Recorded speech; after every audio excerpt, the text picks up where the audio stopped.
Hello, my name is Michelle. And my name is Joshua. And you're listening to Shivers in the Shadows.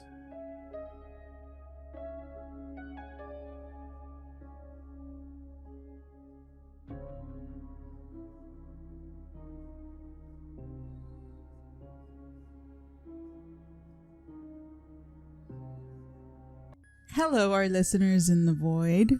Or I was thinking about calling you guys voidies. Voidies, okay. What do you think about that? I think it's definitely a thought to consider. It's definitely an opinion. I don't know. I just think people would confuse it with Orbeez. What the fuck? You know? Like that would happen. Arby's? No, Orbeez. Orbeez. Those are I think Orbeez are like the little gel balls that grow with water. Dude, you're like the fountain of knowledge over here. I am. I speak wisdom. I know everything. So I actually Googled what's in the void. Right. The only thing that came up was your reflection. You're such an asshole. It was Leviathans. Right. You stupid ass. Oh my goodness. So yeah, that is what our listeners are. They are Leviathans. Okay. Yes. All right.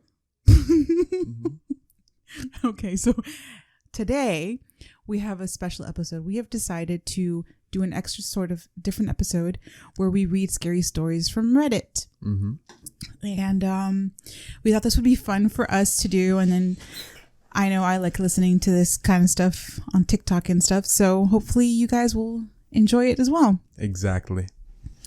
So these are the ones that she saved. All right. I didn't have artist choice.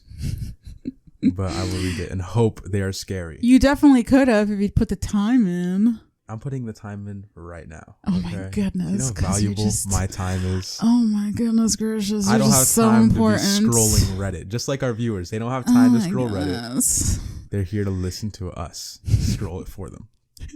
Okay? True that. And I will gladly do it for you guys every week. Okay. The name of this Reddit post is, "This day as a police officer will haunt me forever. When I was a police officer, a big part of my job was responding to suicides on the train tracks. People would regularly stand/throw themselves in front of trains to end their lives. It was often my job to find the body, search the body for ID, pick the body/body parts up, place it in a body bag ready to be taken to the morgue. I have lost count on how many types of these jobs I have attended. Most of the time, the impact of the train obliterated the body and I was there picking up pieces of flesh that were indistinguishable. No matter how gruesome each one was, They have all kind of blended into one memory in my mind. Maybe a coping mechanism. Except for one. I was working the night shift and got a call on my radio about 3 a.m. to a person struck by a train. My team and I were all sitting in the office at the time. As soon as the call came in, we jumped up and rushed into the police van. We drove on the dark, quiet roads of London to the train station. None of us said a word to each other the whole way there. It was silent. We were all too busy thinking about what we were potentially walking into. What we were going to see. That is so scary. Could you imagine those awful vibes? Once we arrived at the station, I saw the fire brigade there as well as the London ambulance service. Not many people realize it's us police officers that have to pick up these dead bodies. It's us, unfortunately. I can't believe that. You'd think it was like the ambulance or the... Right. Right? Yeah, it's the police putting them on stretchers? I guess so. Interesting. Once the power on the train tracks was off, I walked onto the tracks ahead of my team with my torch to look for the body. I remember it being freezing cold. Do you know what a torch is? Like from Minecraft? No, that's what British people call a flashlight. Yes. Like from Minecraft. So maybe...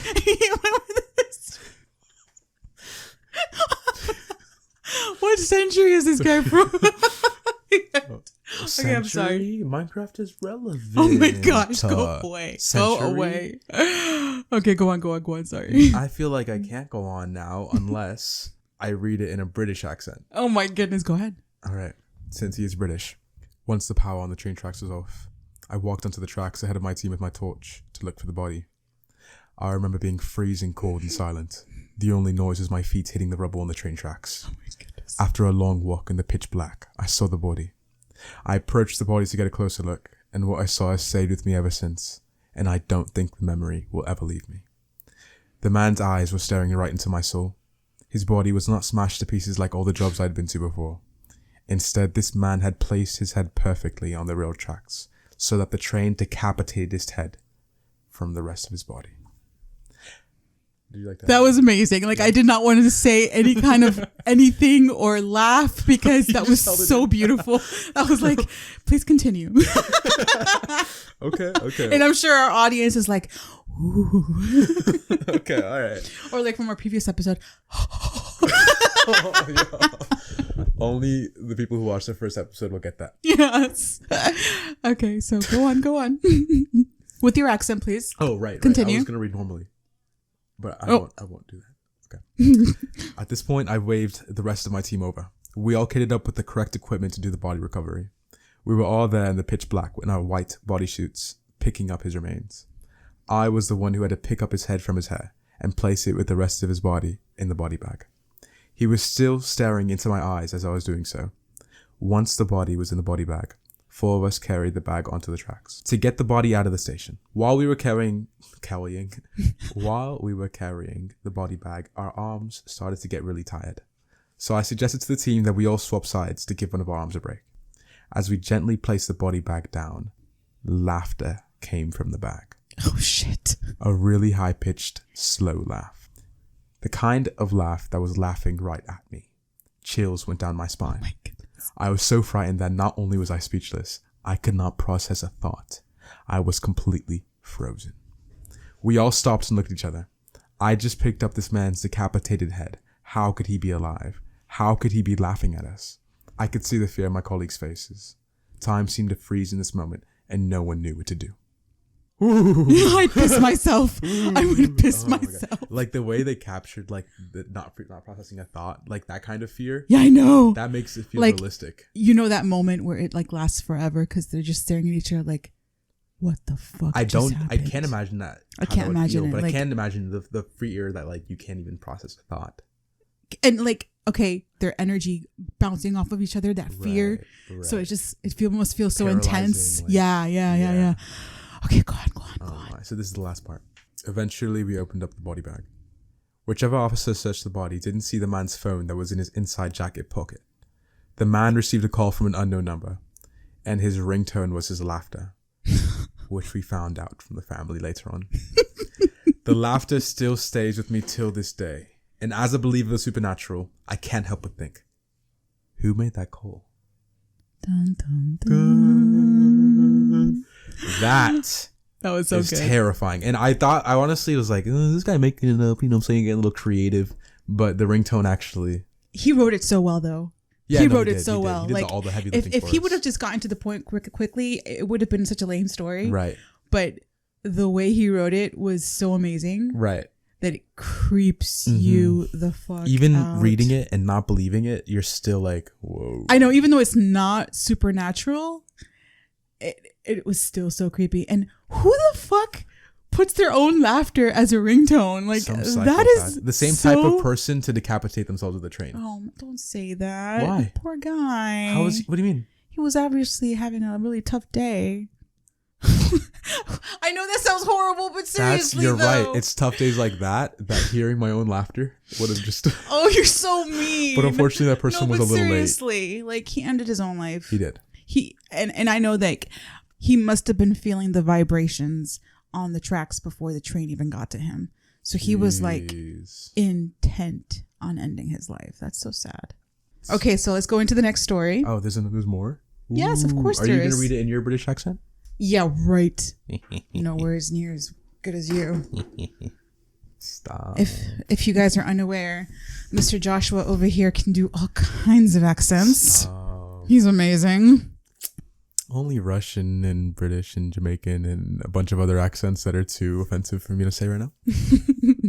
But you're amazing. Thank you. So, but let's go into our next story. It is called Sleep Paralysis Creature. Ooh. Oh my God. How did I not start this episode with the ridiculous sleep paralysis I had last night? Or the night before last night. Okay, tell me. I never get sleep paralysis. So getting this and like how long it was like, what is going on? You know? Intense? It definitely was intense. Okay, tell me. So first I should start. I had gone to sleep listening to psychedelic trip reports. So people who do psychedelics and then they post online about the experience, and usually they use terms that of like expressing how it went, and it's very like out of this world kind of terms, like expressing the experience, right? Okay. Like your ego dissolving and your reality's blending into itself, and like, you know, experiencing all these emotions. So I listen to this sometimes to go to sleep because it's really interesting. Oh, wow. I never heard of that. And I woke up about 3.5 hours later. How do you know how long it was? Because I woke up at 1 a.m.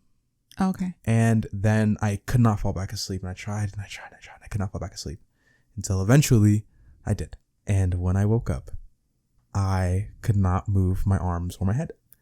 And and not only that, I could feel something like touching my face, like taunting me. Like it felt like it was taunting me. Like, I can do this and you can't move type of thing. What? Wait, could you move your legs? I didn't try. I only tried to move my arms, my head. Holy shit. I know. Could you see it? I couldn't see it. I tried to. I could open my eyes. That was one thing. I could open my eyes and like I could see different parts of my room, and I was like, my mind was trying to make out figures. I couldn't see any figures. It was too dark, but I was trying to make out figures. Oh my goodness. Felt like something was touching my face. Holy shit. And this is like shivering. Cool, right? This is cool. Yes. Every time I tried to move my arms up, and I could move it up a little bit, just a little bit. Every time I would hear audible hallucinations, and they were getting louder the more I tried to move. What? What did you hear? First time I heard like a high-pitched ringing that got louder when I tried to move. What? Yes, I know. And then, this is weird, I tried to move and I heard water pouring next to me. Like water. Like What? pouring. Like it sounded like it was loud. Like it was just this loud sound of water pouring. And I remember thinking, I really hope that I didn't just pee myself. That's the first thing I thought of. You just pissed yourself. That's all it was. Exactly. Like, did you pee yourself, Josh? No. Okay, I did good. not. Good. And? Then I remember giving up and thinking about something else. And I thought about... Were you scared though? During these kinds of moments, I can, for some reason, always regulate my fear. Now, the previous experience I had was extremely terrifying. There was no regulating my fear, and that was part of the experience. Was it the same day? Same night? This was a few weeks prior. This other okay. experience. But this experience itself, terrifying. And I gave up, right? Uh-huh. And I thought about something else and got a little lost and thought about that. And then whenever I tried to move, I was like, let's see if I can move now. I can move perfectly fine. I literally could just, it was just perfectly normal. Oh I can move. my goodness gracious. I know. Wow. So thinking about it, I've never had sleep paralysis like that where I could just like move a little bit, which is really interesting. Why could I move a little bit? I don't know. But you said you had an experience a couple weeks ago? I had an experience a couple weeks ago. Okay. Do you want me to say it right now? Or of course. Save it No. Speak. This experience was just a little window into how terrifying your mind can be. Oh, geez. Because that's how I can describe this as terrifying. Okay. Okay. So I wake up to hearing someone breaking in. That's not the scary part, but I hear someone breaking in. Okay. Like, what do you hear specifically? I hear someone at the front door, like there's noise coming from the front door, and I immediately know, okay, someone's breaking in. Oh my goodness. Then following that, I don't know I have sleep paralysis yet. Okay. I hear and just I register in my head that this is happening. The dogs screaming, dying, like this dog screeching in pain. And now I try to move, and I think I can't, and I don't know if it's sleep paralysis or I'm too terrified to move. I couldn't tell. All I know is I wanted to move, but I couldn't tell if it was because of the fear preventing me because I was terrified or the sleep paralysis. Holy shit. I know. What? I've never heard of like audible paralysis. That's where I get I don't have no visual, just audible. Holy shit. Mm-hmm. So how did it finish? Like, did you go to sleep? So that's why it's a short part, right? Yeah. I suddenly could move, right? And I had like the sense of clarity, and I listen. I hear the dogs walking. I hear them walking, and not barking or screeching. I'm like, okay. Oh my God, that must have been so. Hearing the babies crying. I know. Pain. It was terrible, genuinely. Oh my goodness. And oddly enough, I wasn't even really that shaken up after. I wasn't as shaken up as you'd expect. I'm more shaken up right now than I was after experiencing it. Just thinking about it? Yeah, I'm more shaken up thinking about that experience than how it was directly after, like that day. Oh, wow. That was my experience. That is with sleep paralysis. Crazy. This next story is called Sleep Paralysis Creature. When I was about 10 or 11, I found myself waking up in the middle of the night, not being able to move. It genuinely frightened me because I have never heard of sleep paralysis and I had no idea why I couldn't move. I kept looking around my room. It was dark, only light up by the smallest bit of moonlight and the light on my computer's power button, which added a greenish light to the room. As I looked around, I had the feeling I was being watched, but my heart sank when I noticed a hand slowly reaching up from the foot of my bed. The best way to describe this hand was it was dark, skinny, and had fingers that were about a foot long each. Oh my God. Just to give a better description, my bed was a loft, meaning it was basically a bunk bed that didn't have the bottom half. The only thing under my bed was my computer desk, so I would have to climb to get into my actual bed. I noticed my bed started shaking as the creature with the large skinny hands slowly ascended. Oh my goodness. I couldn't move or even scream for my dad, so the only thing I could do was close my eyes. When I opened them, the creature was gone. However, seconds later, I saw my bed start to shake, and once again, that hand slowly rises up from the foot of my bed. I would be so terrified. Like, you don't want to jump off because you might come face to face with God knows what. Right. But she couldn't move. She knew she couldn't move. Oh, yeah, so she true. just had to, suffer. She had no idea what sleep paralysis was. That's true. So having no idea. And you can't move. Okay. I did the same thing, closing my eyes, only to open them and see that the figure was gone once again. But a few seconds later, as you probably guessed, the same thing happened again. At this point, I felt a bit more in control, knowing that if the creature gets too close, I could simply close my eyes again.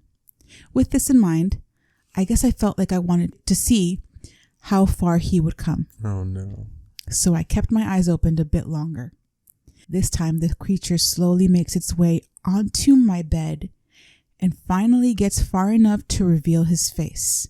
And his face was just disturbing.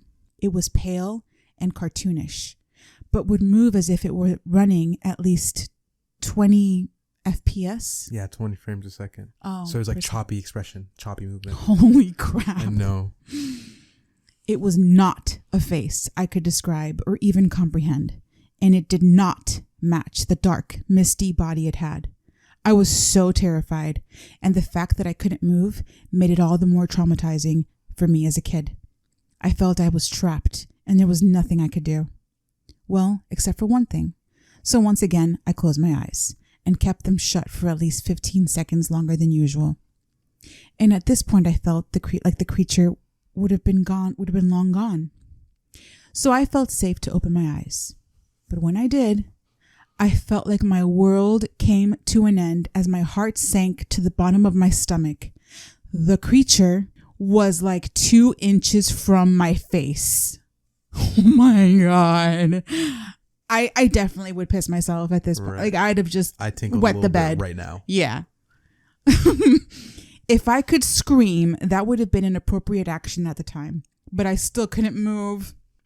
I closed my eyes again, and when I opened them, he was gone, and I could move again.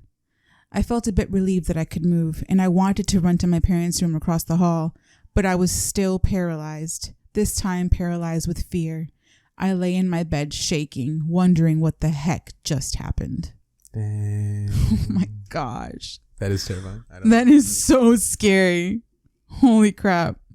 Okay. I hate that these are like, I know they're true, but like I want to be skeptical. I want to be like, that didn't happen. Why? But like, because that's how you can like find the real scary stuff, because it's like that where it sounds legit. You know what I mean? And this kind of stuff is. But it happens to a lot. It happened.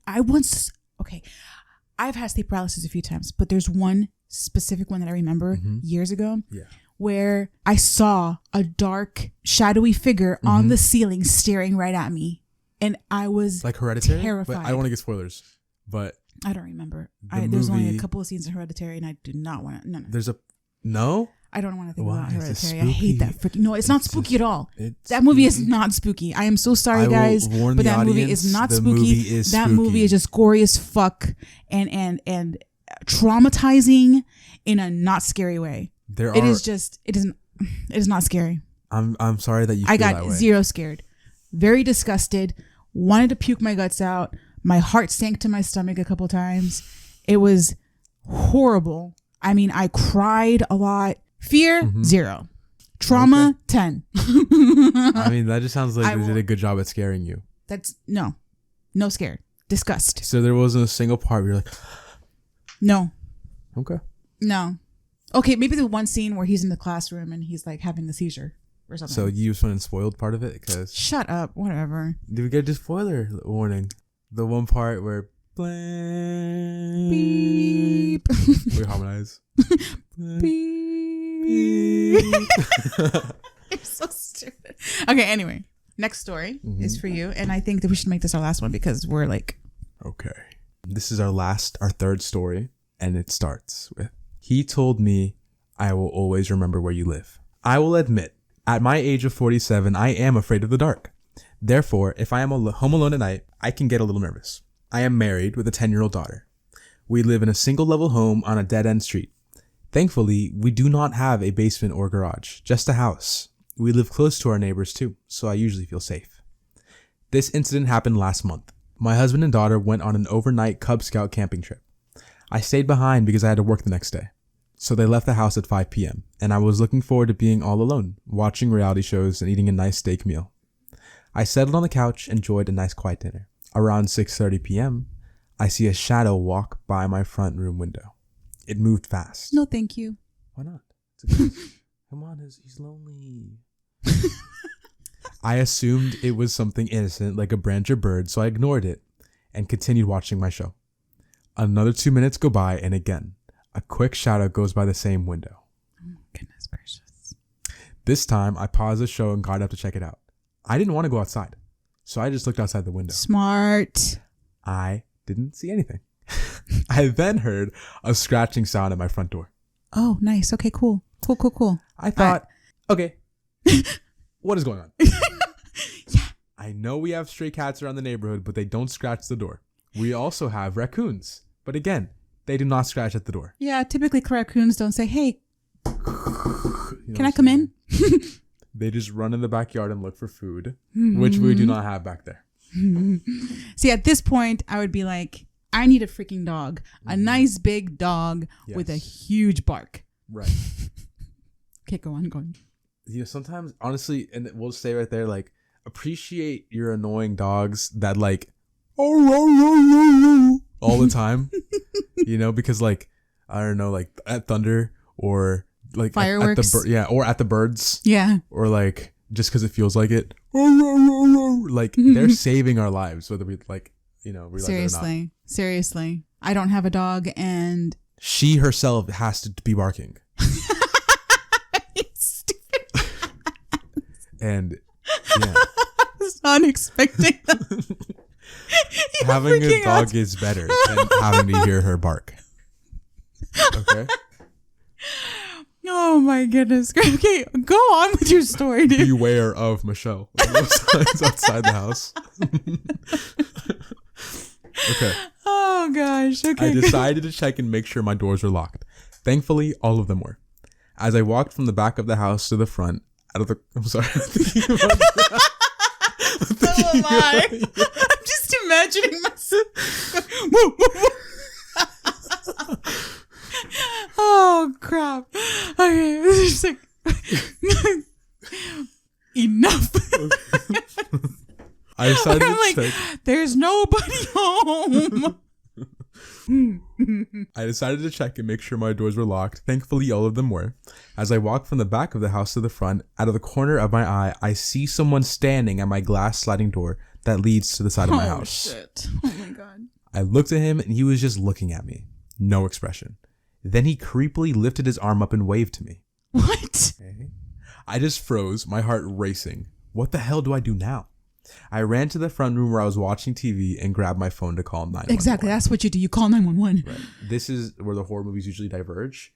Because the horror movie, it's like, I should probably go investigate. Yes. I should go grab my torch.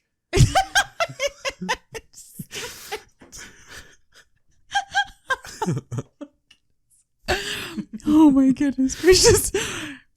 I then heard him trying to pry the glass door open. What the fuck with this guy? Like, he is freaking ballsy. After a few tries, he started banging at the glass or on the glass. I told the dispatcher to please hurry. Someone is trying to break in. She told me to remain calm. Police are on their way. Right. Stay calm. Yeah, of course. Because, okay, so usually robbers, when they find that someone's home, they run away because from what I've read, typically they don't want to hurt someone. Yeah, they don't want to interact. And yeah, they don't want someone to be home and either possibly get caught or they have to hurt you. Like, they're just there to steal. Mm-hmm. This guy is like, I see you Mm-hmm. and I don't give a fuck. I want to get in there. Mm-hmm. And I'm supposed to stay calm? Right. Yeah, okay. Mm-hmm. Let me just go ahead and do that. Let me go find my calm right now. How? Someone is trying to break in and maybe kill me. Yes, exactly. I ran to the kitchen and grabbed the biggest knife I had and just waited. This girl is smart. Like, Right. I really like this girl. She is so smart. Yes, she is. It's just like, it's wild that this is the one time like her husband isn't Right? there or her. Oh my God. Oh what if my he's been God. That watching could have her? been like, he was waiting. Oh my God, that's so scary. That is Okay. terrifying. No, keep reading. Oh my gosh, because I don't remember the end. I couldn't run out the front door to the car. He would have seen me and got me. He then walked to the kitchen window and tapped on it. What he said to me will always remain in my memory. He smiled and said, I will always remember where you live. Finally, the cop showed up and he took off. He didn't wear a mask, but I remembered his face and what he wore. I gave all the details to the police and they took a report. So far, he has not been caught.